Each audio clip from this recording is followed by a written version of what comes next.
오늘의 하나님의 말씀 창세기 16장 7절에서 16절까지 말씀이 되겠습니다.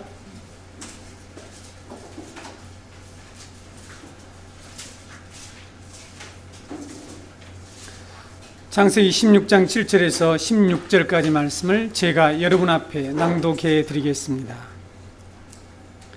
여호와의 사자가 광야의 샘물 곁 곧 술길 샘 곁에서 그를 만나 이르되 사레의 여종 하가라, 내가 어디서 왔으며 어디로 가느냐? 그가 이르되 나는 내 여주인 사레를 피하여 도망하나이다.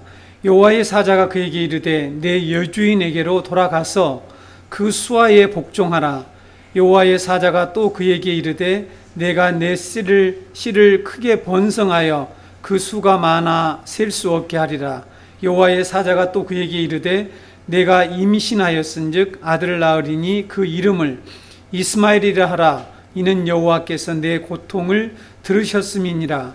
그가 사람 중에 들나귀 같이 되리니 그의 손이 모든 사람을 치겠고 모든 사람의 손이 그를 칠지며 그가 모든 형제와 대항에서 살리라 하니라. 하갈이 자기에게 이르되 여호와의 이름을 나를 살피시는 하나님이라 하였으니 이는 내가 어떻게 여기서 나를 살피시는 하나님을 배웠는고 함이라. 이러므로 그 샘을 부엘라 헤로이라 불렀으며 그것은 가데스와 베레 사이에 있더라. 하갈이 아브라함의 아들을 낳음에 아브라함이 하갈이 낳은 그 아들을 이름하여 이스마엘이라 하였더라. 하갈이 아브라함에게 이스마엘을 낳았을 때에 아브라함이 86세였더라. 아멘. 종려주일과 부활주일 두 주일을 이렇게 보내면서 창세기 강론을 씌웠기 때문에 창세기 흐름을 혹시 잊지 않으셨는지 모르겠습니다. 다시 한번 16장 전반부의 말씀을 여러분에게 요약해서 말씀드린 후에 오늘 읽어드린 16장 후반부의 말씀을 강론하도록 하겠습니다. 하나님의 약속을 신뢰하지 못하고 하나님의 약속 성취 방법을 기다리며 순종하지 않고 사례가 내놓은 해결책을 아브라함이 따른 결과 문제가 해결되기보다는 오히려 괴로움과 멸시와 고통을 가져왔다는 것을 우리가 지난번에 배웠죠. 아브라함과 사례의 이런 행동은 마치 에덴 동산에서 아담과 하와가 하나님의 말씀하신 그 방법대로 사는 것을 거부하고 이 사단의 말을 듣고 하와가 가져온 선악과를 아담도 함께 먹고 타락한 결과 이 살롬의 상태가 깨지고 고통과 악이 온 세상을 뒤덮은 것과 같은 그런 원리라는 것이죠. 이러한 일들이 계속 우리 가운데에서 우리가 하나님의 방법을 따라가지 않을 때 우리는 이 사단이 우리에게 제시하는 그 방법에 우리는 그 방법을 받아들이게 되고 그래서 그것으로 인하여서 우리는 많은 갈등과 고통과 악을 만나게 된다는 것이 성경의 가르침입니다. 아브라함과 사례는 당시 사이에서 합법적이었다고 그랬죠. 다시 한번 여러분 기억을 되살려 보시기 바랍니다. 네, 합법적인 것으로 여기는 그 인간의 해결책으로 하나님의 약속을 성취하려고 했지만 그것은 결코 하나님의 약속의 성취 방법이 될 수 없다는 것을 분명히 하나님께서 보여준 사건이었다. 우리 전반부에 일어난 사건이 그런 내용이었습니다. 지금도 우리 사람들은 자신들이 만들어낸 이 방법, 우리 인간들은 자신의 이 해결책으로 이 땅에 있는 여러 가지 문제들, 고통과 악의 문제들을 해결하려고 하고 있죠. 그리고 그것이 자기들이 만든 방법으로 자기들을 구원할 수 있는 것처럼 생각을 합니다. 좀 더 넓은 확장해서 제가 말씀드립니다. 교육과 과학과 정치, 종교 등의 인간적인 방법을 통해서 이 세상을 고칠 수 있다라고 사람들이 생각하고 있다는 거죠. 그러나 그런 모든 인간의 해결책은 뒤틀리고 복잡하게 꼬여버린 이 세상을 결코 구원할 수가 없고 오직 하나님이 지금 말씀하시는 하나님이 우리에게 제시하시고 계획하시고 하나님께서 우리에게 주신 그 방법, 즉 그리스도의 십자가와 부활만이 참된 해결책이라는 것을 성경 전체가 우리에게 복음을 통해서 강조하고 있죠. 그런데 불행하게도 이 세상은 여전히 하나님의 해결책을 받아들이지 않습니다. 그래서 과학을 통해서 여러 가지 방법을 통해서 자신들을 구원하려고 하죠. 오늘 이런 것들이 우리 그리스도인들에게, 하나님 백성에게는 어떻게 작용하고 있고 하나님이 그걸 어떻게 사용하고 계시는지를 오늘 우리 후반부에서 보게 될 것입니다. 그런데 더욱 안타까운 일이 오늘날 교회에서 벌어지고 있다는 거죠. 하나님의 방법, 하나님의 이 약속 성취의 방법, 하나님이 이 세상을 구원하신 방법을 신뢰하고 따르기보다는 사례가 제시한 인간의 이 방법을 반복해서 따라가고 있다는 사실입니다. 그래서 사례와 하갈이 겪었던 온갖 갈등과 고통을 여전히 우리가 지금 경험하고 있다는 사실입니다. 하나님의 나라의 방식, 하나님 나라를 세우는 방식은 우리가 낮아짐을 통해서 하나님의 나라가 이루어진다라고 성경은 그것이 곧 하나님의 방법이라고 말씀하고 있죠. 우리 자신이 부정하고 우리 자신을 부정하고 우리가 희생함을 통해서 하나님의 나라가 세워진다라고 말하고 있죠. 그러나 오늘날 교회와 사람들은 높아져야 한다, 크게 되어야 한다, 힘을 가져야만 하나님의 나라의 일을 할 수 있다라는 이런 인간적인 방법, 인간적인 사고를 교회에 가지고 들어온다는 사실입니다.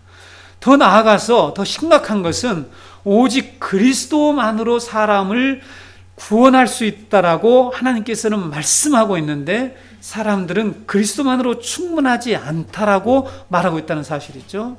그래서 심리학을 통해서 사람들을 지금 치유하고 구원하려고 합니다. 그래서 내적 치유 운동이랄지 또한 인간의 경영기술과 마케팅 기법을 통해서 주님의 몸된 교회를 세우려고 하죠. 이것은 분명히 하나님의 방식이 아니라는 것을 성경은 말씀하고 있죠. 신비주의를 가지고 하나님의 능력을 흉내내려고 합니다. 그래서 오스 기니스라고 하는 분이 지금까지 교회가 아무런 비판 없이 받아들인 가장 강력한 사회적 영향력은 바로 경영과 치유학 운동이다라는 그런 말을 했습니다. 소명과 아주 좋은 책, 소명과 생명이라는 그런 책을 썼죠. 이분이 교회가 아무런 비판 없이 지금 인간적인 방법을 교회에 도입한다는 거죠. 이것이 마케팅 처치로 있죠. 경영 방식이죠. 경영학 원리가 교회로 들어온다는 것이죠. 어떻게 효과만 발생하면 된다. 어떻게 해든지 우리가 이 복음을 전하기 위해서는 그걸 변질시키고 세일즈해서라도 복음이 전달되면 된다. 이게 이제 경영 원리고 마케팅 방식이죠. 이렇게 심리학과 이런 치유학 운동이 교회를 잠식하고 있습니다. 이것이 지금 사례에게서만 일어난 것이 아니라 오늘날 교회에서 일어난다는 거죠. 이처럼 이 시대 교회가 사례가 그렇게 한 것처럼 하나님의 방법이 아닌 것을 교회에 들여와서 하나님의 사역을 하려고 하고 있고 하나님의 구원 사역을 하려고 한다는 사실입니다. 오늘날 교회와 성도들은 끊임없이 사례의 제안을 받고 있습니다. 그 얘기를 듣고 있다는 거죠. 이런 방법을 한번 사용해봐. 교회가 부흥할 거야. 신비주의 체험을 강조하는 신사도 운동이 많은 성도들을 지금 유혹하고 있습니다. 그래서 신비체험이라 할지 신비주의 은사운동이 지금 교회에 들어왔죠. 그러니까 복음만으로는 충분하지 않다. 그리스도만으로는 충분하지 않다. 하나님의 방법이 계속해서 지금 거부당하고 있는 그런 실정이라는 것입니다. 그래서 이렇게 교회의 공개군 인간적인 방법이 진리를 왜곡시키고 복음과 오직 은혜로만 구원하시겠다라고 하는 하나님의 방법을 지금 밀어내고 있는 실정인데 이렇게 진리가 왜곡되는 사실조차도 인식하지 못하는 것이 오늘날 교회의 영적 실태라는 것입니다. 우리가 그래서 이 아브라함의 생애를 통해서 반드시 깨닫고 배워야 할 내용은 인간의 방법은 어떻게 문제를 복잡하게 만들고 어떻게 하나님의 언약 공동체와 교회를 하나님의 약속에서 멀어지게 하는가. 계속해서 성경의 역사는 지금 하나님의 이 방법과 인간의 방법이 계속해서 충돌하면서 포기하지 않는 그 인간의 방법을 끝까지 하나님께서 굴복시키셔서 우리를 하나님의 방식으로 구원하신다는 것이 성경에 기록된 사건들입니다. 다시 정리할까요? 하나님의 이 방법과 인간의 방법이 계속해서 대결 구도로 간다는 거죠. 그것을 마지막에 포기시키는 그 산이 바로 모리아 산이죠. 아브라함에게서는 말이죠. 사례는 자신이 일을 저질러 놓고 문제가 발생하자 우리 인간의 모습을 보겠습니다. 이렇게 인간의 방법을 가지고 들어왔을 때에 인간들이 하는 태도와 어떤 문제가 발생되는지를 좀 더 살펴보겠습니다. 사례는 자신이 일을 저질러 놓았죠. 문제가 발생했습니다. 멸시를 당하고 모욕을 당하고 갈등이 생겼습니다. 그런데 그 문제를, 그 책임을 누구에게 떠넘깁니까? 네, 남편에게 떠넘기죠. 그래서 남편에게 이런 얘기를 했지 않습니까? 지난 우리 앞의 내용입니다. 당신과 나 사이에 여호와께서 판단하시기를 원하노라. 이렇게 말하면 남편에게 책임을 떠넘기고 심지어는 하나님께서 마치 자신은 정당하다. 그래서 이 판단을 하나님께서 하면 아마 내가 더 정당하다라고 판단하실 거다. 이런 의도로 얘기를 하는 것을 볼 수가 있습니다. 그래서 자신이 이런 지금 모욕과 멸시와 갈등과 이런 고통을 당하는 이유가 바로 남편 아브라함의 잘못으로 인해서 당하는 것처럼 주장을 하고 있죠. 그래서 아브라함은 그 문제의 해결의 이 정권을 사례에게 넘겨주는 과정을 우리가 지난번에 배웠죠. 그래서 사례는 하갈을 학대하는 방식으로 이 문제를 또 해결하려고 하는 것을 볼 수가 있습니다. 자, 어떻게 우리 인생의 문제, 이 세상의 문제들이 꼬여가는지를 보면 우리 인간이 만들어내는 수많은 과학과 여러 가지 철학과 교육과 이 종교가 어떻게 우리 인간의 문제를 계속 꼬이게 만드냐는 거죠. 어떻게 고통과 악을 만들어내는지를 이 단순한 사건에서 성경은 보여주고 있는 거란 말이죠.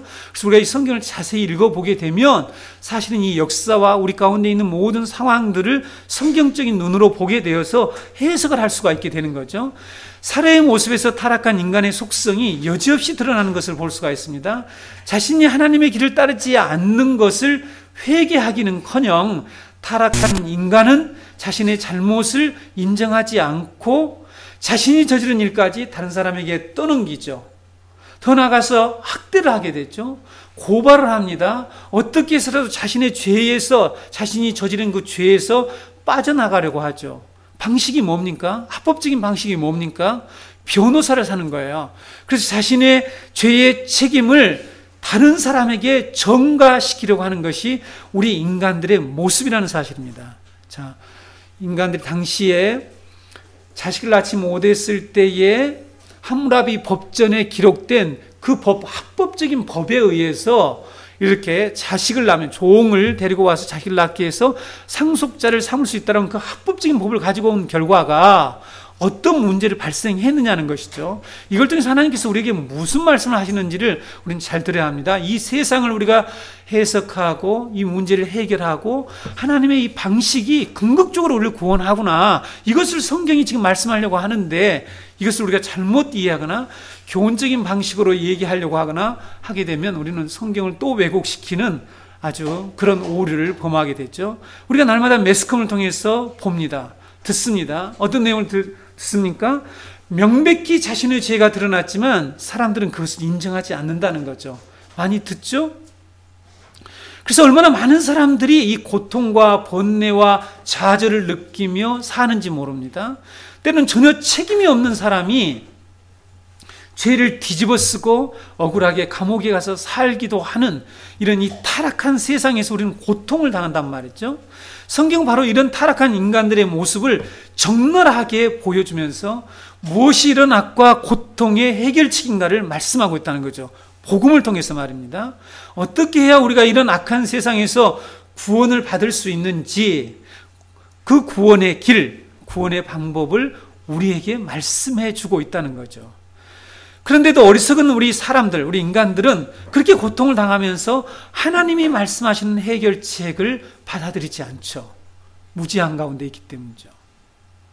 그래서 교회가 이 땅에 세워져 있는 것입니다. 교회를 통해서 그런 영적 무지 속에 있는 자들에게 바로 이 하나님의 방법, 하나님의 구원의 방법을 그들에게 깨닫게 해주는 거죠. 전하는 거죠. 지금까지 인류 역사는 타락한 이 세상의 문제를 해결하려고 아주 다양한 해결책을 내놓았습니다. 내놓으면서 아주 노력을 많이 했죠. 그것을 제가 여러분에게 철학과 여러 가지 세상의 사조와 교육의 방식과 이런 것들을 열거하자면 사실은 부족합니다. 이건 제가 기독교 세계관 파트에서 별도로 여러분 가르치니까 다른 시간에 제가 여러분에게 그것들을 조목조목 말씀해 드리겠습니다. 오늘날 성도들이 이렇게 이 세상의 타락의 문제를 인간들이 얼마나 자기 해결책을 내놓으면서 해 놓았는데 우린 지금 그 결과 중에 어떤 것들만 경험하고 있냐면 인간이 만들어낸 해결책이 얼마나 문제를 더 복잡하게 만들고 우리에게 악과 고통을 갖다 주는지 그것만 경험하고 있는 거죠. 더 중요한 인간들이 그런 것들을 계속해서 끊임없이 만들어내며 하나님께 돌아오지 않는 이것을 우리가 간파를 해내야 된다는 것이죠. 그래서 인간들이 만들어낸 모든 이 문제, 이런 해결책은 우리들 가운데 있는 여러 가지 문제들을 완화시키는 듯 보이죠. 그건 착시현상이고 착각에 불과하다는 것을 우리 그리스도인들은 말씀을 통해서 분명하게 깨달아야 합니다. 이 세상의 문제를 해결해 주는 것처럼 보이지만, 이런 보이는 것이 있습니다. 그러나 많은 폐단과 더 복잡한 문제를 계속해서 만들어내고 있다는 사실을 우리 그리스도인들이 이 말씀의 안경을 통해서 분명하게 이해를 해야 된다는 것이죠. 마치 사례가 자신의 방법으로 해결하려고 한 일이 더 문제를 만들어냈고 복잡하게 하고 갈등을 일으키고 고통을 가중시킨 것과 똑같다는 사실입니다. 성경은 인간이 내놓는 이 해결책으로는 타락한 이 세상의 문제를 해결할 수 없다라고 분명히 가르친다는 사실, 이것을 우리가 그냥 이론으로 알아서는 안 되고 실제 우리의 이 삶 가운데서 이 세상에서 벌어지고 있는 일을 통해서 성경이 정말 진리구나, 우리는 결국 하나님이 말씀하시는 그 하나님의 방법에 의존해서 이 세상의 문제가 해결될 수 있다는 것을 믿는 거죠. 이것이 우리의 신앙입니다. 그런데 아까 말씀드린 것처럼 교회가, 우리 그리스도인들이 하나님 백성이라고, 자칭 하나님 백성이라고 말하는 사람들이 그것을 실제로 믿는 것 같은데 받아들이지 않는다는 거죠. 자기 삶 가운데서. 최첨단의 기술이 발달돼서 저나 여러분이나 아주 매일 이 집안에서부터 모든 생활에서 아주 편리한 것들이 참 많습니다. 그렇죠? 편리하죠. 많은 문제가 해결된 것처럼 보이죠? 그래서 사람들은 그런 어떤 첨단 기술이 우리를 구원할 것이라는 생각, 이 과학 기술주의가 지금 우리 사고 속에서 구원자로 자리를 잡고 있다는 사실을 알아야 됩니다. 그래서 모든 국가나 모든 기업체나 이런 데가 무엇에 목숨을 겁니까? 기술에 목숨을 거는 거죠. 기술이 우리를 살린다. 하나의 기술이 우리를 밥을 먹여준다. 우리 국가를 살린다. 국가의 경쟁력과 국가의 위상을 높여준다는 것에 아주 철저하게 믿죠. 그게 신앙이에요. 그들이 믿고 있는, 세상이 믿고 있는 신앙이라는 사실입니다.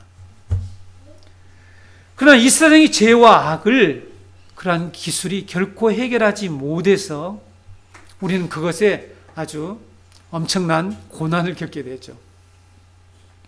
오늘 아침에 어떤 후배 목사님이 그 아침 일찍이 주일날 저에게 카카오톡을 보냈어요. 뭐냐면 엄청난 바이러스가 지금 아주 이 카드가 친한 친구로부터 무슨 카드라고 하는 그런 어떤 메일과 함께 그것을 열게 되면 우리의 하드를 태워버린대요. 태운다는 걸 제가 개념이 좀 이해가 안 되는데, 그러나 또 카카오톡을 보내서 주의하라고 아침부터 이렇게, 저는 아침 말씀에 집중하고 있는데 왔더라고요. 여러분, 최근에 해커들이 우리나라의 이 금융기관과 방송국을 마비시키는 그런 사태를 우리는 잘 알고 있죠. 그렇죠? 네. 무엇이 문제입니까? 기술이 문제입니까? 인간에게 있는 그 죄성을 해결하지 못한 것이 문제입니까? 그렇죠? 아무리 기술이 발달해도 이 머리 좋은 해커들은 또 우리의 모든 중요 시설에 컴퓨터 프로그램을 언제든지 해킹해서 문제를 일으킬 수 있다고 하더라고요. 그래서 미리 예방은 어렵고 치료가 가능하다, 그런 얘기를 제가 뉴스에 들었는데 사실인지 모르겠어요. 아무튼 그런 대담들을 보았는데요. 여러분, 이것이 우리에게 증명해 주는 내용입니다. 인간이 만들어내는, 인간이 지금 환상 가운데 이 유토피아적으로 이 낙관론적으로 보는 인간의 이 해결책이 인간의 문제를 더욱더 복잡하게 만들고 우리 인간성과 모든 도덕성과 인간의 책임을 회피하게 더욱더 만들어주고 하는 이런 일들이 벌어지고 있다는 것이죠. 제가 왜 이렇게 많은 시간을 들여서 이걸 여러분에게 말씀드리냐면, 성경이 우리의 삶과 이렇게 밀접하게 관련되어 있고 성경의 진리가 우리의 삶을 정확하게 해석해 주는데 우리 그리스도인조차도 그것을 잘 깨달지 못하고 있다는 사실이죠. 그렇기 때문에 많은 사람들이 성경과 실제로 우리가 살아가는 이 삶과 이 분리 현상, 괴리 현상을 나타내고 있다는 거죠. 그래서 이것이 참으로 안타까운 일입니다. 아브라함의 생애와 여러분 창세기 족장들의 역사는 하나님의 이런 방법과 하나님의 이 약속 성취에 대한 이 방법에 대한 인간들의 끊임없는 저항에도 불구하고 어떻게 하나님께서 하나님의 방법으로 하나님의 나라를 이루어 가시는지, 다른 말로 하면 오늘날 우리가 흔히 말하는 말로 하면 어떻게 하나님의 방법으로 하나님께서 우리를 구원해 가시는지를 생생하게 보여주는 역사입니다. 자, 성경을 보는 여러분 관점을 제가 여러분에게 말씀드린 것입니다. 왜 이런 사건이 나왔냐? 이 세상에서도 용납할 수 없는 이런 사건들이 왜 이렇게 성경에 기록되어 있을까라는 이런 내용을 볼 때에 거기에 두 가지 대결 구도로 그 사건들이 전개되고 있다는 것을 여러분들이 이해하셔야 된답니다. 하나님의 방법과 인간이 자기 해결책을 가지고 계속해서 씨름하고 결국은 그걸 통해서 하나님의 방법을 인정하지 않으려고 하지만 하나님께서는 끝까지 하나님의 방식으로 우리를 구원하시고 하나님 나라를 이루어 가신다고 하는 사실을 보여준다는 것입니다. 이 사건들 속에서 빠지지 않는 정말 중요한 한 단어, 그것이 무엇입니까? 하나님의 은혜입니다. 은혜라는 물주기가 도저히 그 저변에서 흐르고 있다는 사실이죠. 오늘 우리가 살펴보게 될 이제 이 16장 후반부의 내용에서 이러한 사실을 보게 될 것입니다. 여러분들, 이 사건은 하갈의 도망 사건과 하갈에게 나타난 여호와의 이 사자를 만나서 대화하는 사건은 부수적인 사건이 아닙니다. 매우 중요한 사건이라는 것을 오늘 여러분들이 깨닫게 될 것입니다. 오늘 설교는 여러분들이 항상 주의해서 들으시죠?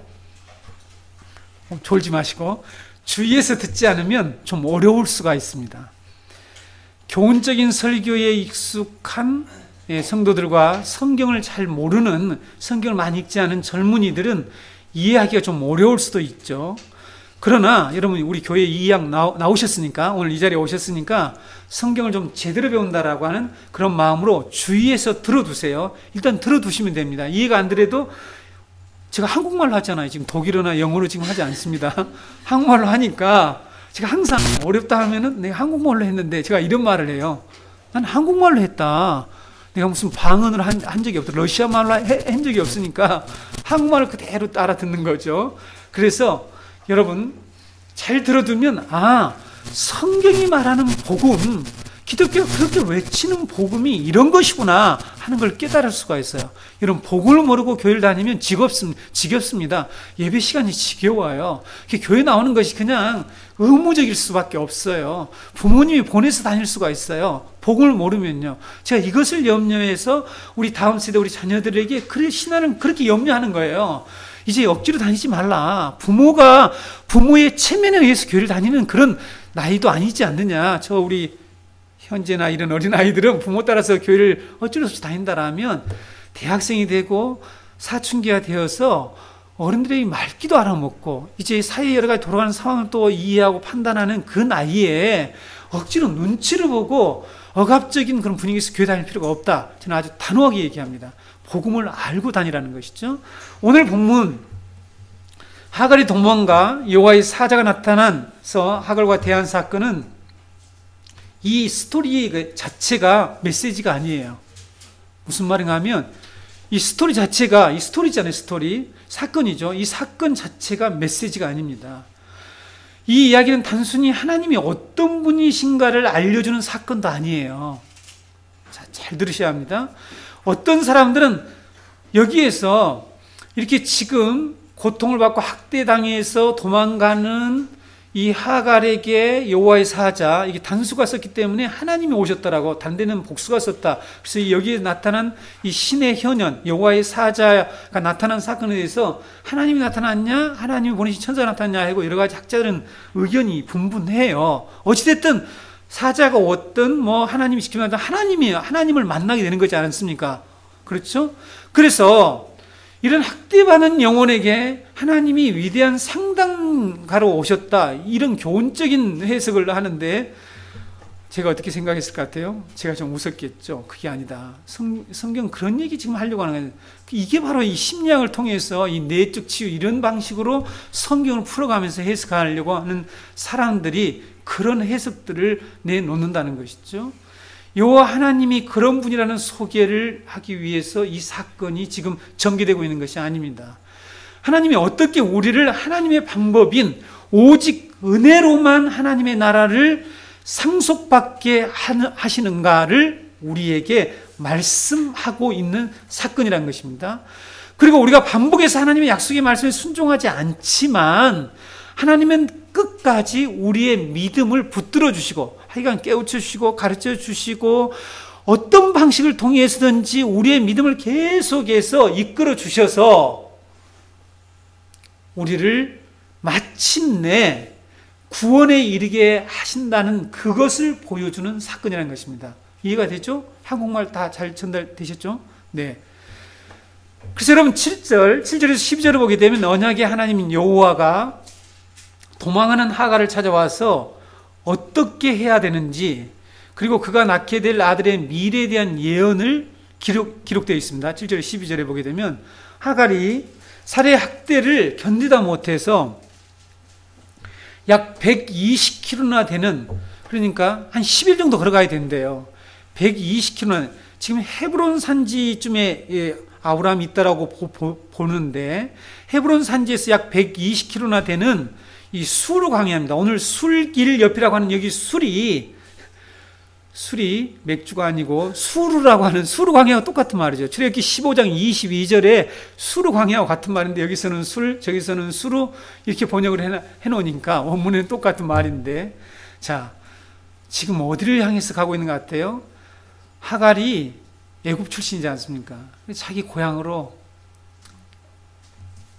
돌아가려고 이렇게 헤브론에 출발해서 120km나 되는 임신한 몸으로 이처럼 수르 광야까지 왔습니다. 수르 광야에 있는 오아시스죠. 샘이죠, 샘. 광야에 있는 이 샘 곁에 있을 때에 여호와의 사자가 하갈에게 나타나서 이렇게 말했다는 거죠. 어디서 와서 어디로 가느냐라는 질문을 합니다. 하갈의 정체와 목적지를 묻는 질문이었죠. 하갈의 정체와 목적지를 묻는 질문입니다. 여러분, 이 질문들이 단순히 그 하갈의 정체성을 묻는 질문이 아니라 앞으로 여러분 21장에 제가 설명할 텐데 율법과 이 복음과의 관계를 지금 규정하기 위한 질문이에요. 하나님의 질문이라는 것이죠. 자, 그래서 제가 오늘 조금 성경을 모르게 되면 어려워질 수 있다고 말씀드렸죠. 그래서 하갈이 자신은 여주인 살해를 피해서 도망한다라고 하는 얘기를 합니다. 여호와의 사자가 지금 어디를 향해서 가고 있는지, 무엇 때문에 지금 이 광야에 나와 있는지를 몰라서 묻지 않죠. 성경은 희한하게도 예수님도 항상 내가 눈뜨기를 원하느냐? 그걸 말하라고 합니까? 저가 있었으면 그걸 지금 말하라고 물어보십니까? 이렇게 꼭 답변이 나올 듯한 상황에서 그러면 질문을 하신다는 거예요. 여러분 성경에서 많이 보잖아요. 그렇죠? 당연히 저걸 말하라고 할까? 그런 당연한 질문을 왜 하실까? 하는데 이런 질문을 해 나가시면서 그것은 곧 우리에게 어떤 중요한 지금 메시지, 그에게 어떤 믿음을 확인하는 작업을 하시려고 말씀하시는 거죠. 자, 여러분, 우리가 지금 잘 아는 방식을 가지고 우리가 하나님의 진리를 믿지 못하고 하나님의 진리를, 하나님의 방법을 거부한다는 사실을 인간들이 모르고 있는 거죠. 다시 얘기할까요? 우리들에게 너무 익숙하고 우리가 잘 알고 있는 방식이에요. 근데 하나님은 그걸 굳이 물어본다고요.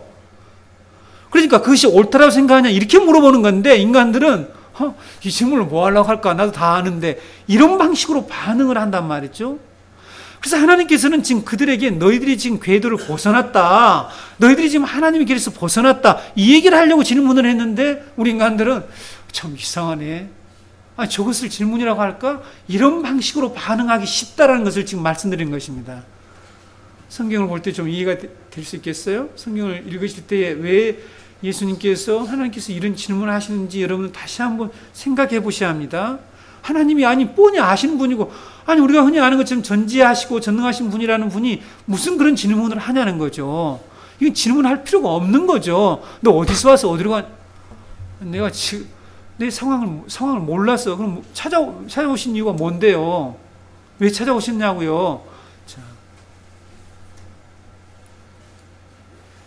여호와의 사자가 그래서 여러분 그 다음에 이런 이제 이렇게 질문을 한 후에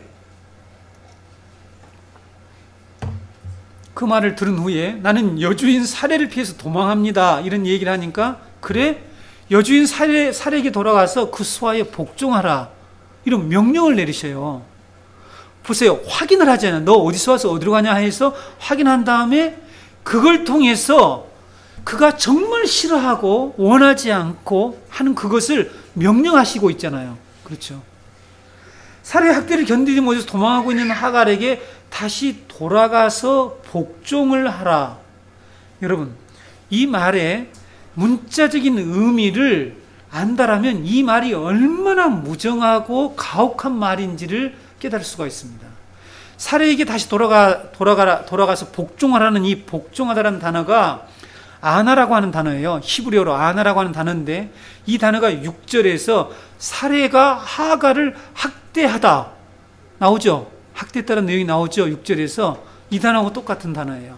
15장 13절에서 아브라함이 잠자는 중에 하나님께서 장차 이 아브라함의 후손들이 이방에 개개되어서 400년 동안 괴롭힘을 당하게 될 것이다 라는 15장 13절을 지난번에 배웠죠. 그런 예언을 하셨죠. 그런 장래의 계획을 하나님께서 말씀해 주셨죠. 이것은 우리가 잘 아는 바와 같이 애굽에 들어가서 애굽 사람들에게 엄청난 학대를 당하게 될 거다 라는 그 말씀을 하셨는데 여기서 괴롭힘을 당하다는 단어하고 똑같은 단어예요. 단지 여기에서는 이 동사의 형태만 달라요. 똑같은 단어인데 복종하라는 이 말은 동사의 형태만 다르다는 것이죠. 사역형이죠. 사역형. 이런 히브리 동사의 여러 가지 힙할령 이런 얘기하면은 모르시니까. 자, 살해의 학대를 견디지 못해서 도망한 하갈에게 살해에게 돌아가서 살해로부터 당했던 그런 학대를 다시 받으라 이렇게 얘기하는 거예요. 여호와의 사자는 어떻게 이런 무정한 명령, 아니 여호와의 사자는 하나님의 말씀, 하나님이 그러셨죠. 여호와 하나님이 어떻게 이런 무정한 명령을 하실 수 있을까? 왜 하나님은 하갈에게 그런 학대를 다시 받도록 명령하시는 걸까? 여러분 빌레몬서에도 보면요, 당시에 완전 노예 시대였잖아요. 노예가 어떤 존재였는지 우리가 지난번에 슬레이브라는 책을 통해서 너무 자세히 배웠는데, 그런데 빌레몬에게 뭐냐면 다시 주인에게 들어가서 계속 종살이 해라. 아니 하나님이 구원해 줄 줄 알았던데 하나님이 구주적인 모순을 좀 깨뜨려 줄 줄 알았는데 그렇게 하시질 않아요. 이런 문제 때문에 오늘날 그리스도인들이 너무너무 고통스러워 하잖아요. 이 말씀을 통해서 이것이 나의 문제가 됐을 때는 이 문제 때문에 바로 이 믿음이 흔들흔들 하잖아요. 지금 안 그러신다는 것입니까? 여러분들은 지금 믿음이 튼튼하시다는 것입니까? 그런 문제가 나에게 오면 그냥 욕이 나오고 그냥 엄청나게 힘들잖아요. 그렇죠? 네. 왜 하나님은 하갈에게 그런 학대를 다시 받도록 명령하시는 걸까? 이런 동일한 단어가 사용됐다고 그랬습니다. 그렇게 하시는 이유가 뭘까? 라는 이런 질문을 하지 않을 수가 없어요. 여러분 이 사건을 보면서 그런 질문을 해보셨나요? 왜 돌아오라 했을까? 하나님 명령하시면 가야지. 무조건 가야지. 당사자는 그렇게 될 수가 없다니까요. 너무너무 힘들다니까요. 11절에서 여호와께서 내 고통의 소리를 들으셨다라는 말씀을 하잖아요. 그 낳을 아들의 이름이 이스마엘인데 여호와께서 내 고통의 소리를 들으셨다는 뜻이라고 그랬죠. 하갈의 고통을 들으신 하나님이 자, 여기 여러분 여기 잘 보셔야 합니다. 하갈의 고통의 소리를 들으신 하나님이 어떻게 하갈을 사례에게로 다시 가서 거기에 가서 예전에 학대받는 식으로 계속 가서 학대를 받아라, 괴롭힘을 당해라, 이런 말씀을 하실 수 있냐는 거죠. 고통의 소리를 들으셨는데 다시 가서 고통을 받으라는 것은 이율배반적이죠. 여러분 성경을 다시 자세히 보시자니까요. 그렇지 않습니까? 제가 가만히 설교를 준비하면서 보니까 너무 이율배반적이다. 도대체 고통을 들으셔서 이스마엘의 이름을 짓는 것하고 가서 다시 학대를 받으라는 거 도대체 어떤 관계가 있는 것일까? 왜 하나님은 이런 명령을 하시냐는 거죠. 이런 복음을 우리가 제대로 알게 되면 이 세상에 하나님을 착하게 믿는, 잘 믿는다고 하는 사람들에게 닥쳐오는 고난의 문제들을 어떤 방식으로 이해하고 해석해서 내가 그런 고통 가운데 어떻게 반응할 것인가, 이런 문제가 복음 속에 다 들어있다는 거죠. 근데 제가 언젠가 소개했죠. 미국의 100대 서적 중에 옳는 헤럴드 쿠신에 가서는 착한 사람들에게 왜 나쁜 일이 생기는가 하는 책 제가 누누이 소개했습니다.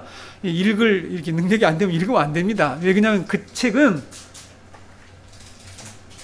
요한신론을 강조하는 책이에요. 요한신론이 뭐냐면 하나님은 한계가 있어서 능력이 없어 이 세상의 고통과 악의 문제를 해결을 못한다. 그 책의 저자 쿠신에는 유대 랍비고 성서학자며 성경을 가르치는 사람이고 구약 성경에 아주 정통한 학자란 말이에요. 근데 자기 아들이 조로증에 걸려요. 조로증에 일찍 늙어서 죽는 병. 12살에 죽어요. 근데 자기는 정말 하나님을 잘 믿어왔다는 거예요. 그리고 태어나면서부터 아주 잘 믿어왔는데 자기는 착한데 자기에게 이런 고통이 닥치더라 이거예요. 근데 이게 내 문제만 아니더란 말이에요. 어떤 집이 정말 신앙생활 잘하는 것처럼 자기 겉으로 보기에 그러겠죠. 하나님이 판단했는데 자기가 그렇게 판단한 거죠. 봤더니 그 집에도 너무 이런 고난이 있더라는 거예요.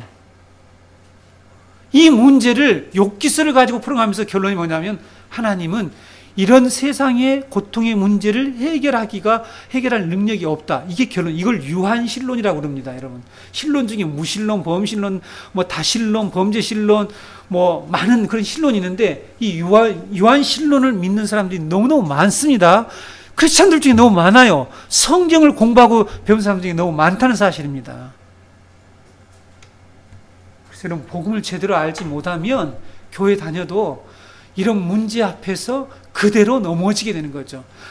뿐만 아니라 아까 말씀한 하나님의 방법이 전부가 아니다. 우리는 그리스도만을 충분하지 않다. 그리스도의 십자가의 부활, 기독교가 아무리 강조해도 우린 그것만 충분하지 않으니까 다른 방법을 내가 이제 방법을 좀 고안해야 되겠다. 이 세상에 쓰는 방법도 같이 좋지 않냐? 다다익선 아니냐? 해결되면 끝이지 않냐? 이런 방식으로 사례가 결국은 이 세속적인 방식을 끌고 들어와서 하나님의 약속의 성취를 잃어보겠다 한 거 아니겠습니까? 오늘 교회가 그렇게 하고 있고 많은 그리스도인들의 사고 속에 이러한 생각들이 들어있다는 사실이죠. 잠재되어 있다는 사실입니다. 그래서 여러분 우리가 신앙생활하는데 힘들다니까요. 더 문제가 꼬인다니까요. 왜? 제가 누누이 기독교 세계관을 강의하면서 우리가 성경적인 바른 이 관점, 바른 믿음을 가지면, 신앙관을 가지면 우리의 삶이 통일되고 일관성 있는 삶을 살아가게 돼요. 점진적으로. 물론 처음에는 안 되겠죠. 그런데 오랫동안 신앙생활 하는데 이게 뒤죽박죽이잖아요. 네? 그것 때문에 얼마나 이 목사인 저도 힘든지 아세요? 여러분도 저가 힘드시죠? 저도 여러분들이 힘들 때가 많이 있습니다. 상처받지 마시고. 네. 일관성이 없어, 사람이. 일관성이 없으니까. 우리가 오랫동안 신앙생활 하면, 저 사람이 이제는 정말 하나님의 방법으로 모든 걸 해결하려고 하는 일관되고 통일된 그런 어떠한 신앙의 태도를 가지고 있구나. 그래서 그걸 보고 다른 주위에 있는 사람도, 믿음이 연약한 사람들도, 저렇게 믿는 거구나. 이렇게 돼야 될 텐데 앞에 사람이 계속 뒤죽박죽 엎치락 뒤치락 이렇게 했다 저렇게 했다 하니까 뒤에 가는 사람도 신앙은 저렇게 하는 거야. 이렇게 되는 거죠. 그래서 교회도 가부식기로 엉망이 되는 거죠.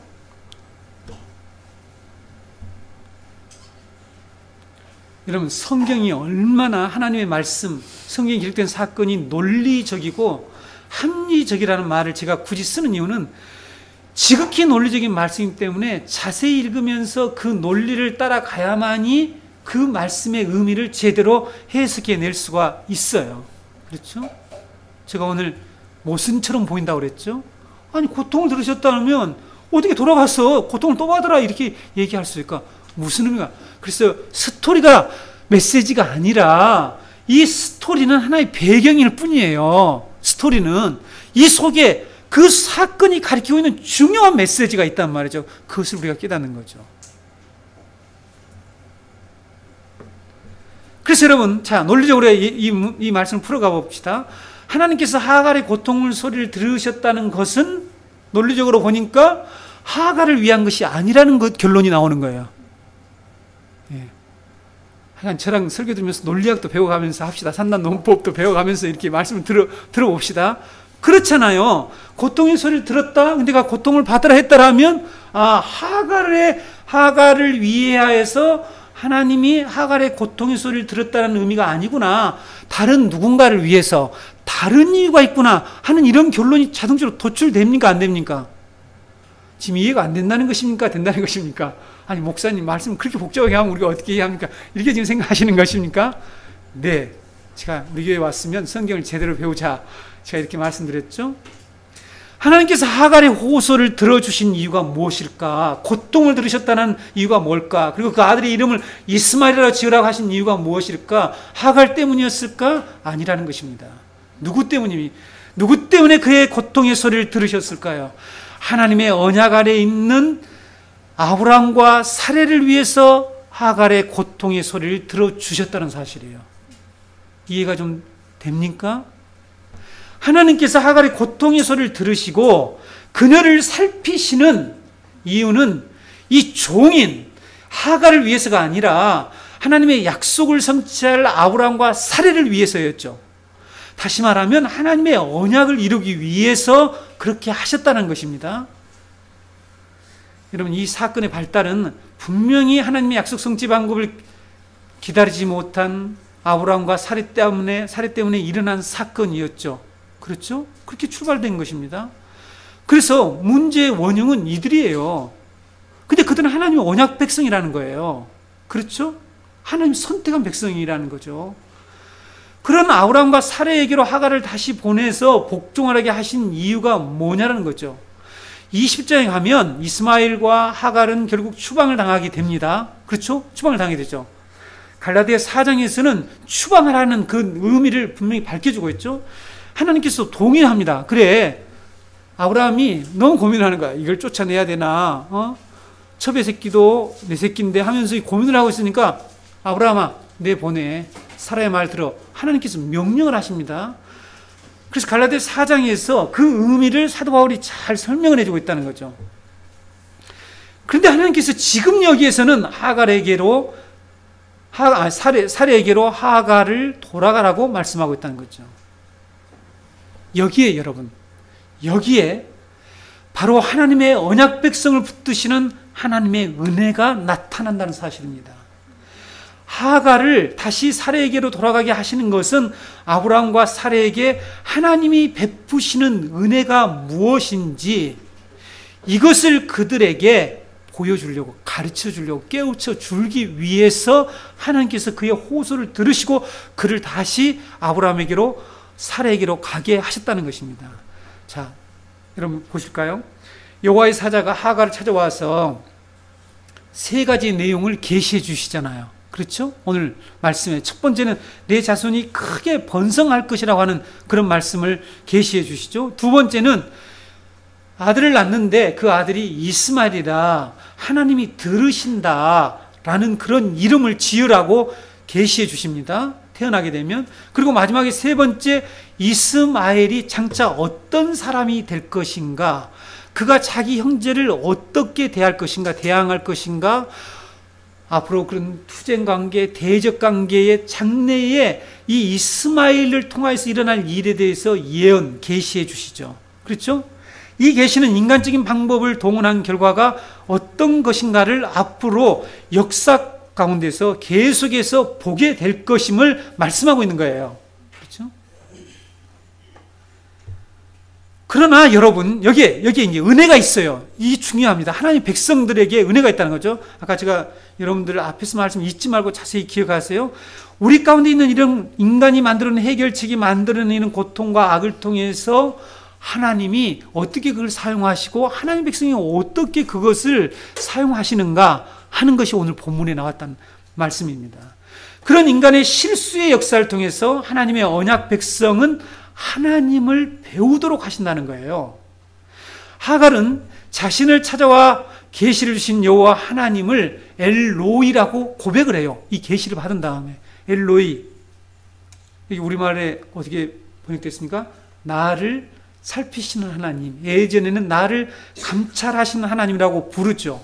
그래서 하나님을 만난 또 셈의 이름을 기념해서 나를 보시는 살아계신 분의 셈이다, 우물이다, 부엘라헬로이라고 이렇게 이름을 짓습니다. 그리고 아브라함과 사라에게로 돌아가게 되죠. 하나님의 명령을 따라서 돌아갑니다.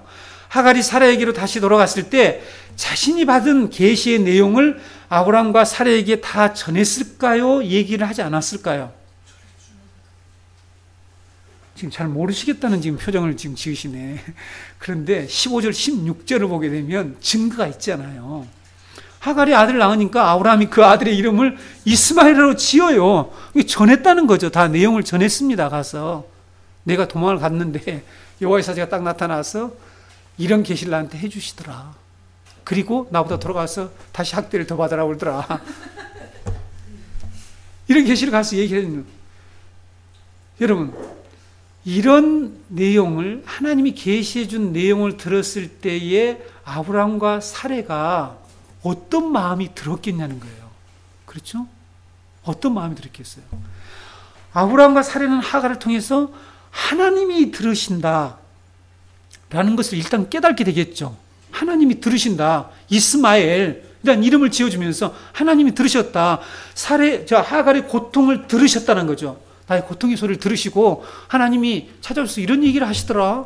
근데 내가 듣기는 좀 이율 배반적인 것 같더라.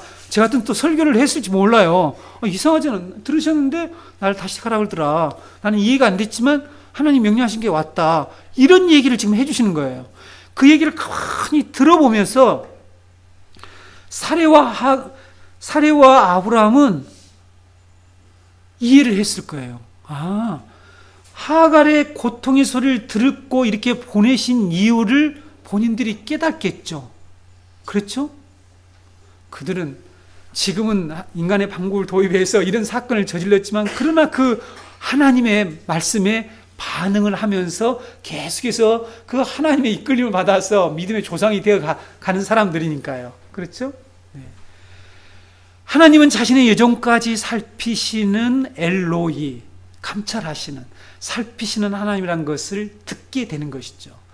아브라함과 사레가 자신들에게 하신 하나님의 약속이 더 이상 성취될 가망이 없다고 생각해서 자신들의 방법으로 자식을 낳았는데 그 아들의 이름은 평생토록 그들의 믿음을 일깨워주는 역할을 하는 그런 아들이 되고 말았다는 사실을 깨닫게 되는 거죠.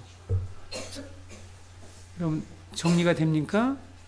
여호와께서 들으신다는 의미가 이스마엘이니까 하나님께서는 이렇게 여종의 고통의 소리까지도 들으시는 분이시고 살아계시며 우주 안에 일어난 모든 일들을 듣고 계시고 감찰하시는 하나님이시라는 것을 이 하갈의 사건을 통해서 깨닫게 되는 거죠. 배우게 되는 거죠. 배우게 되죠. 이것이 바로 하나님의 아브라함과 사레의 믿음을 붙잡아 주시는 은혜라니까요. 이해가 되십니까? 자, 그래서 여러분, 이 세상에 인간이 만들어놓은 이 온갖 고통과 악과 이 복잡한 문제들과 이런 것들을 통해서 하나님의 백성들은 하나님이 우리에게 하나님의 방법만이 옳다라는 것을 기본적으로 배우라고 우리에게 이런 사건이 전개되고 있다니까요. 그리고 우리의 믿음을 이 가운데서 계속 붙들어 주시는 역할을 한다니까요. 이 세상의 사건이. 그래서 여러분, 이 믿음의 눈으로, 오늘 믿음의 눈 들어 주를 바라보라 우리 찬양 오늘 했나 언제 했나 모르겠는데 믿음의 눈을 들어서 이 세상에 일어나는, 즉 이 하갈의 사건들이죠. 하갈의 사건을 통해서 일어난 이런 온갖 세상의 일들을 통해서 하나님은 여전히 우리를 붙들고 계시고 우리의 믿음을 이끌어 가시는구나, 이걸 깨달을 수가 있어요. 말씀을 보지 않으면 이걸 못 깨달지만 말씀을 통해서 우리는 그러한 사실을 깨닫게 된다는 것입니다. 하나님께서는 아브라함과 사례가 하나님의 약속을 불신함으로 만들어낸 이 복잡한 문제덩어리, 결정체가 뭐냐면 이스마엘이에요. 이스마엘이 태어난 거잖아요. 그렇죠? 이스마엘이 생기니까 하갈이 사례를 업신여기니까 주인인데 이런 건방질 수가 있어요 하면서 결국은 학대를 하고, 그래서 문제가 발생한단 말이죠. 근데 이 이스마엘이라는 뜻이 뭐냐면 여호와께서는 들으신다라는 거죠. 들으시며 살피시는 분임을 평생토록 기억할 수 있도록, 함께 사는 동안에 계속해서 기억할 수 있도록 하나님께서 하갈에게 들어가라, 이렇게 말씀하셨다는 것입니다. 언약 안에 있지 않는 여종의 소리까지도 들으시는 하나님이 어찌 하나님 언약 백성의 소리를 듣지 않겠느냐는 것을 지금 하나님께서 가르치고 있는 것이죠. 그렇지 않습니까? 아니, 하나님의 약속이 없는 자에게까지도 하나님이 긍휼을 베푸시고 은혜를 베푸시고 살피시는데, 신학적으로 얘기할까요? 하나님께서 이런 일반 은총을 저 불신자들과 김정은이나 이런 모든 악한 자들에게도 베푸시는데 하물며 하나님의 택한 백성들에게 베푸시지 않겠느냐. 근데 우리는 그걸 망각할 때가 너무 많단 말이죠. 이런 하나님의 약속 성취의 방법을 망각하고 있는 이들에게 하나님께서는 하갈을 들어가게 만들어서 그걸 가르치고 깨우친다니까요. 근데 이것이 곧 은혜라니까요. 이것이 그의 믿음을 붙들어주고 그의 믿음을 깨우쳐주고 세워주고 이끌어주시는 하나님의 은혜가 계속해서 나타난다는 것입니다. 우리가 지금 역사 가운데 잘 아는 것처럼 하갈에 계시된 내용대로 이스마엘로부터 거대한 아람 민족이 탄생하게 되잖아요. 그렇죠? 아람 민족은 이스마엘 후예란 말이죠. 여기서 이슬람 종교가 나타났잖아요. 그래서 오늘 말씀대로 여기에 형제와 대항하면서 그 모든 형제와 대항하면서 살게 될 것이라고, 지금 모든 사람을 친다 그랬죠. 그렇죠? 여러분, 지금 아랍과 결국 유태인들의 그 싸움이 얼마나 이 세상을 복잡하게 만들고 있습니까?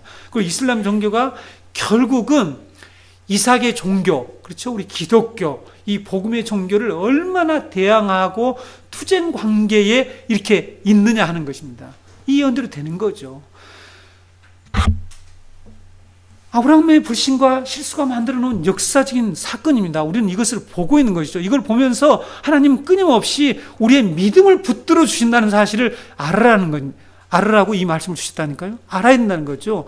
이걸 좀 보고 내가 너희들에게 하나님 방법이 아니면 이렇게 인간이 만드는 모든 고안하는 방법들은 이렇게 문제를 더 만들고 더 고통을 가중시킨다라는 것을 보라는 거죠. 그러면서 하나님의 방법을 신뢰하게 만드는 그 믿음으로 나가도록 우리의 믿음을 붙들어 주신다니까요. 이런 사건들이. 근데 우리 인간들이 복음을 제대로 모르는 사람들은 이런 고난 앞에서 바로 넘어지잖아요. 그걸 통해서 우리의 믿음을 세워주려고 하는데,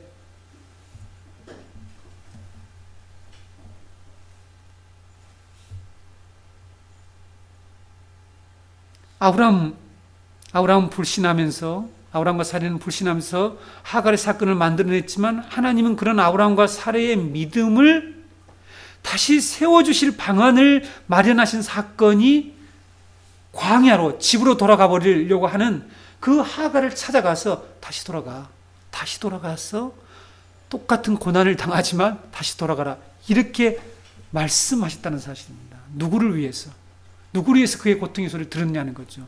하나님 언약 백성을 위해서. 하나님은 하갈을 통해서 아브라함을 가르치시고 그의 믿음을 세우셨다는 사실입니다. 하나님의 약속 성취는 하나님의 방법으로만 가능하다는 것을 분명하게 깨우쳐 주시는 거죠. 여러분, 나중 21장에서 배우게 되겠지만 하갈은 율법을 상징하나 그랬어요. 시나이에서 하는 두 언약을 상징. 율법을 상징하나. 자, 이것과 어떻게 일치하는지 보세요. 제가 지금까지 여러분에게 해석해드린 이 말씀이 어떻게 연결되는지 보시라니까요. 나중에 21장에서 배우게 되겠지만 하갈은 율법을 상징하는 거예요. 두 언약 중에 율법과 복음, 자유하는 여자와 종인 여자 이렇게 말씀하고 있지 않습니까? 하나님이 율법을 주신 것은 오직 은혜로만, 오직 그리스도만으로 구원을 받을 수 있다는 것을 가르쳐 주려고 율법을 주셨잖아요. 우리는 안 된다. 너희들 아무리 율법을 지켜봐도 안 돼. 이거 가르쳐 줄 율법 주시는 거 아시죠? 그러니까 하가를 지금 이렇게 아브라함에게 보내신 것은 똑같은 원리라는 거죠. 우리에게 율법을 주셔서, 야, 너희들 방법으로는 절대 안 돼. 너희들은 안 돼. 오직 은혜로만 된다니까. 오직 그리스도만으로만 너희들이 구원받을 수 있다니까. 그걸 가르쳐 주는 거와 똑같지 않습니까? 지금 이해가 안 된다는 것입니까? 됐죠? 네.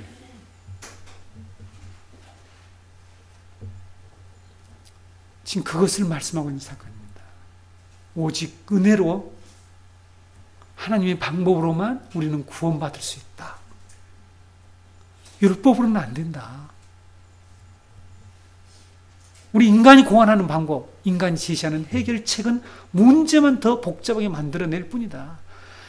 그런데 유태인들이 끊임없이 율법의 조항을 613가지, 안식일 번법을 안식일에 하지 말아야 될 거, 씨를 뿌지 말 거, 뭐 이렇게 바느질을 하면 그것도 안 될 거, 하여간 조목을 정해놓고 그것을 가지고 계속해서 학대를 당하는 거예요. 학대를 시키는 거죠. 여러분, 우리가 여기서 이제 말씀을 정리를 해야 되는데, 세상이 때로는 교회와 성도를 가르칠 때가 있습니다. 교회와 성도를 가르친다니까요. 하나님은 인간이 저질러 놓은 상황을 통해서 하나님을 알게 하시고 하나님의 진리를 찾게 만들 때가 있습니다. 그래서 믿음이란 하나님이 붙들어 주시고 지키시는 은혜의 선물입니다. 하나님이 지키시는 은혜의 선물이라니까요. 믿음이 우리가 믿는 것처럼 하는데 그 믿음 속에는 하나님의 보호하심, 하나님의 붙드심, 이것이 그 속에 있다는 것입니다. 그래서 선물입니다. 믿음도 선물이라고 지난번에 제가 말씀드렸죠. 하나님의 은혜가 우리의 믿음을 지켜주셔서 우리를 결국 하나님 앞에 세우시는 것이지, 우리가 어떤 노력을 해서 자꾸 믿음이 성장할 것이라 생각하는 것은 아브라함의 생애를 보면은 동의를 할 수가 없죠. 자, 그래서 유다서는 이런 은혜의 진리를 우리에게 분명히 가르쳐 주고 있습니다. 유다서 24절, 25절을 보게 되면 제가 새 번역을 통해서 읽어드릴게요.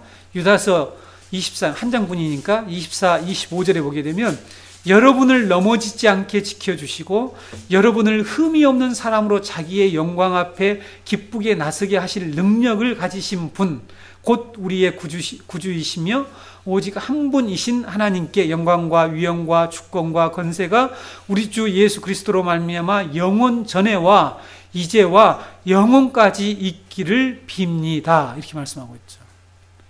영원 전부터 우리를 택하셔서 하나님이 우리를 넘어지지 않도록 계속 지켜주시고 흠이 없도록 계속해서 우리를 만들어 가신다는 거죠. 여기에 하나님의 은혜가 있다는 거죠. 하나님의 능력이 우리를 지키시고 함께 하셨다라고 말씀하고 있습니다. 믿음은 하나님이 지키시는 은혜의 선물입니다. 믿음이 없이는 하나님께 나갈 수도 없고 구원을 받을 수 없다라고 성경 가르치고 있는데, 그 믿음을 하나님이 지켜주시고 깨닫게 해주시고 붙잡아 주셨기 때문에 아브라함이 믿음의 조상이 되었다라고 성경은 말씀하고 있습니다. 우리가 계속 살펴본 것처럼 성도 여러분, 아브라함은 우리들 중에 어떤 신자보다 더 형편없는 사람입니다. 본받을 거라고는 별로 없습니다. 없는 그런 사람이죠.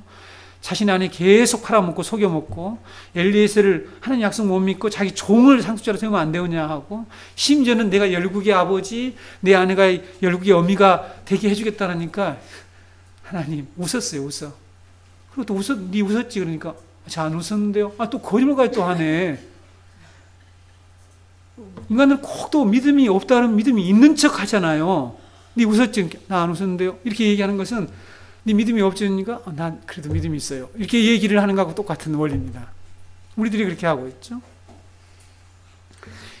이런 아브라함을 하나님은 끝까지 그 믿음을 키워가시면서 이끌어가 보호해주 지켜가시면서 믿음의 조상으로 삼으셨다는 것입니다. 성도 여러분, 구원받은 우리 성도들도 자신 안에 남아있는 이 부패함과 사탄과 세상의 유혹, 그리고 인내하지 못하는 일로 우리는 자꾸만 우리의 방법들을 하나님의 이 구원의 방식에 덧붙이려고 한다는 거죠. 이게 지금 심각한 문제입니다. 교회에 지금 아주 심각한 문제죠.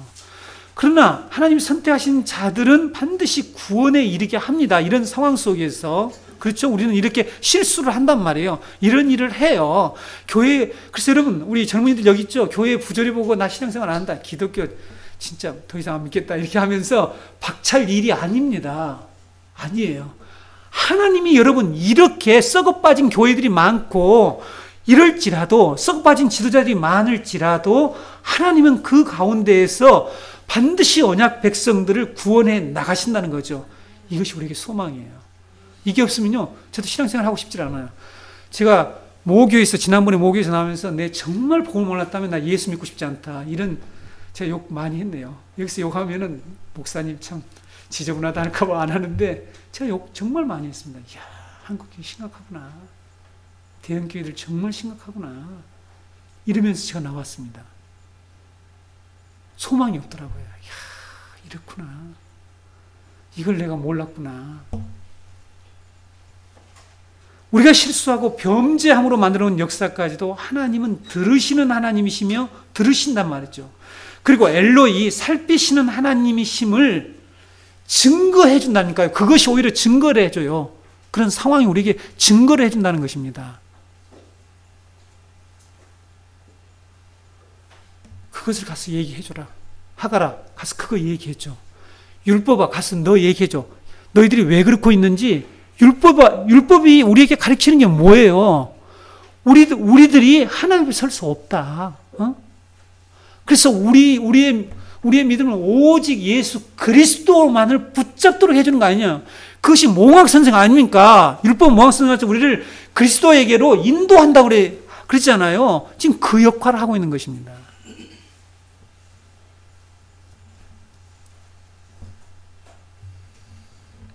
우리도 성경의 눈으로 이 세상을 보면서, 여기 계신 우리 젊은이들과 성도님들은 성경의 눈으로 이 세상을 보면서 우리가 하나님의 방법, 하나님의 법을 떠나 벌어지는 상황이 얼마나 비참하고 괴로운가를 우리가 체험을 하고 있죠. 그래서 그걸 통해서 하나님은 우리를 깨우치고 있어요. 계속해서 우리의 믿음을 계속해서 도전하고 있어요. 너 무슨 믿음이냐? 못 믿냐? 그렇죠? 그래서 우리로 하나님의 길로 돌아오기를 원하신다는 거예요. 그리고 우리의 믿음을 일깨워 주시는 하나님의 은혜를 우리는 거기서 발견할 수 있어요. 성도 여러분, 이 은혜를 여러분들이 이 타락하고 악한 세상에서 하나님의 언약 백성들을 계속 붙들어 주시는 그 은혜를 발견하기를 원합니다. 기도하겠습니다.